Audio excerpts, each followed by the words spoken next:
צד ימין. כדור הזה של משומר לרוסו. חמד באמצע, גם רנטו שם, רנטו! במשקוף! חמד! זה לא נכנס! איזו הזדמנות גדולה לחיפה, ועכשיו משומר! רנטו! הנה הראשון של מכבי חיפה! 7 דקות מן הפתיחה, הקהל בקריית אליעזר חוגג. רנטו רושם שער ראשון במדיה של מכבי חיפה, ולויטר לא יכול היה לעשות שום דבר.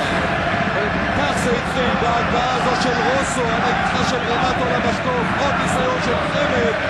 ההגנה של כפר סבא מתקשה להחזיק היטב את הכדור, ושם נמצא רנטו. אין שם נפגע, כי הכדור פגע בשחקן של כפר סבא, וגם שחקן של כפר סבא שוכב שם על קו השער.